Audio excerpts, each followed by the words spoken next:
స్వాగతం. బొల్లారంలోని gyms hospital నిర్మాణ పనులను పరిశీలించారు. నిర్మాణ ఇంజనీర్లు అధికారులతో ఎమ్మెల్యే సమీక్ష నిర్వహించారు. ఎమ్మెల్యే మాట్లాడుతూ నాణ్యత పరంగా ఎలాంటి లోపాలు లేకుండా నిర్మాణం చేపట్టాలని ఇంజనీర్లకు సూచించారు. వీలైనంత తొందరగా ఆసుపత్రి నిర్మాణం ఎక్కడా చిన్నపాటి లోపం లేకుండా పనులు వేగవంతంగా పూర్తి చేయాలని అధికారులను ఎమ్మెల్యే ఆదేశించారు.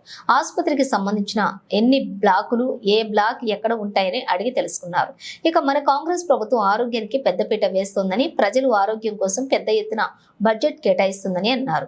ఇప్పటి వరకు సరైన సమయంలో పనులు జరుగుతున్నాయని, కాంగ్రెస్ ప్రభుత్వం అన్ని విధాలుగా సహకరిస్తుందని, వచ్చే సంవత్సరం సెప్టెంబర్ వరకు హాస్పిటల్ నిర్మాణం పూర్తి చేస్తామని అధికారులు, ఇంజనీర్లు తెలిపారు.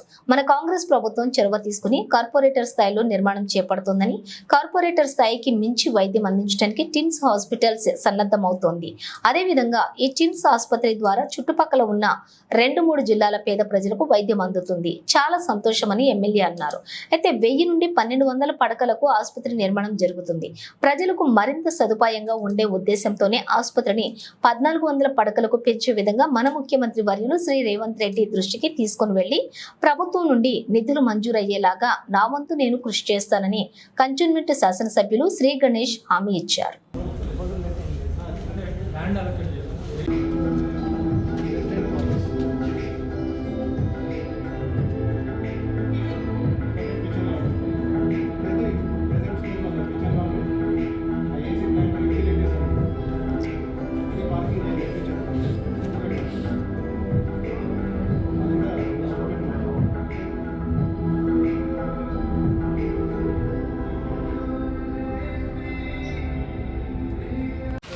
డిపార్ట్మెంట్ ఇచ్చేమన్న అవసరం ఉంది.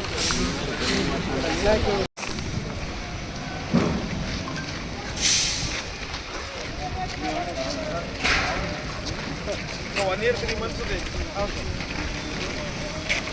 మొత్తం అన్ని బ్లాక్స్ వర్క్ స్టార్ట్ అయిందా?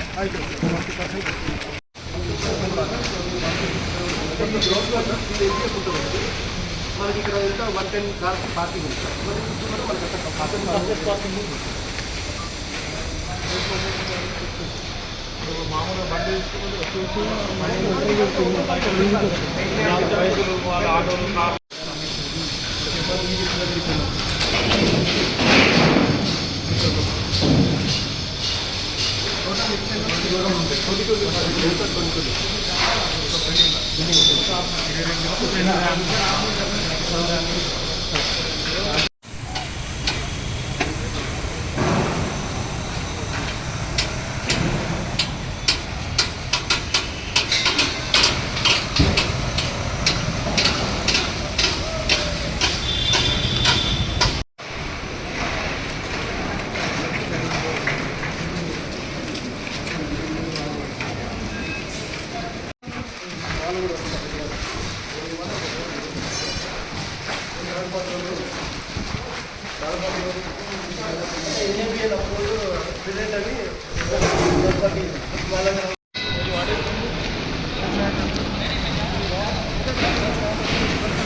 ఈరోజు టీమ్స్ హాస్పిటల్ని సందర్శించడం జరిగింది. ఈ నిర్మాణం ఏ స్థాయిలో ఉంది, అగ్రిమెంట్ అయినప్పటి నుంచి కంప్లీటేషన్ వారికి సరిగ్గా టైంకి ఇవ్వగలుగుతారా లేదా, ఏ పరిస్థితులు ఉంది, ఇలా పేమెంట్స్ కరెక్ట్ ఉందా లేదా, వర్క్ కరెక్ట్ ఉందా లేదా అనేది ఇక్కడ స్థానికులు రిక్వెస్ట్ మీద ఈరోజు వచ్చి ఇక్కడ చూడడం జరిగింది. ఈ ఆఫీసర్లు వర్క్ R&B డిపార్ట్మెంట్ వాళ్ళతోటి, ఈ కాంట్రాక్ట్ డిపార్ట్మెంట్ వాళ్ళతో ఇద్దరితోటి చర్చించాము. అంతా సక్రమంగా జరుగుతుంది. ఇన్ టైంలో కంప్లీటేషన్ చేసి ప్రజలకు అందుబాటులో తీసుకొస్తానని వారు కూడా మాట ఇవ్వడం జరిగింది. ఇప్పటిదాకా జరిగిందంతా ఆన్ టైమే అయింది. వాళ్ళు చెప్పిన ప్రకారం సెప్టెంబర్ 2025లో నిర్మాణం పూర్తి చేసి కంప్లీట్ చేసి ఇస్తామని కూడా వారు మాట ఇవ్వడం జరిగింది. అదేవిధంగా కాంగ్రెస్ ప్రభుత్వం కూడా వారికి పూర్తి స్థాయిలో సహాయ సహకారాలు అందించి పేమెంట్ కూడా కంటిన్యూషన్గా ఇప్పించడానికి కృషి చేశారు. కాబట్టి పని డిలే అవ్వడం ఛాన్స్ లేదు కాబట్టి కంప్లీటేషన్ అవుతా అని చెప్పారు. ఈ హాస్పిటల్ కంప్లీటేషన్ అయితే ఈ చుట్టుముట్టున్న 3-4 జిల్లాల వారికి అందరికీ పేద ప్రజలకు అందుబాటులో ఉంటుంది. పేదలే కాకుండా కూడా ధనవంతులు కూడా ఇది కార్పొరేట్ స్థాయిలో ట్రీట్మెంట్ గవర్నమెంట్ ప్రొవైడ్ చేస్తుంది కాబట్టి ఎవరైనా ఇక్కడ వచ్చి ట్రీట్మెంట్ చేసుకోవడానికి ఈజీగా ఉంటుంది.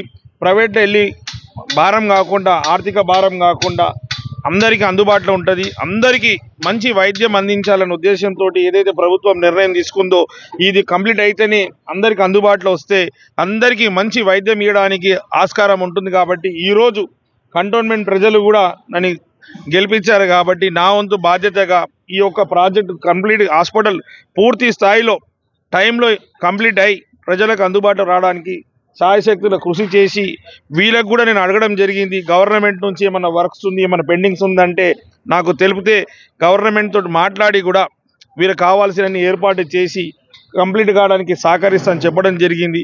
వీరు ఇప్పుడు 2 విధంగా ఉంది. ఒకసారి ఏమో 1000 బెడెడ్గా స్టార్ట్ చేసి మళ్ళీ రివైజ్ చేసి దాన్ని 1200, 1400 కూడా రివైజ్ చేయడం జరిగింది. దాని ప్రపోజల్స్ కూడా గవర్నమెంట్ వద్ద పెండింగ్ ఉందంటే నేను కూడా ఖచ్చితంగా వారికి మాట ఇవ్వడం జరిగింది. ఏది కూడా ల్యాక్ కాకుండా ప్రతి ఒక్కటి ప్రజలకు అందుబాటులో ఉండే విధంగా పూర్తి స్థాయిలో 1400కే బెడ్కి చేస్తే ఈ బెడెడ్గా చేస్తే అందరికీ బాగుంటుందనే ఉద్దేశంతో నేను తక్షణం వెళ్ళి సీఎం గారితో మాట్లాడి ఇది 1400కి అయితట్టు అన్ని విధంగా అన్ని పేషెంట్స్కి అవసరమైన అన్ని అందుబాటులో ఉండే విధంగా మేమంతా కాంగ్రెస్ పార్టీ తరఫున కృషి చేసి ప్రజలకు అందుబాటులో తీసుకొస్తామని మాటిస్తాం.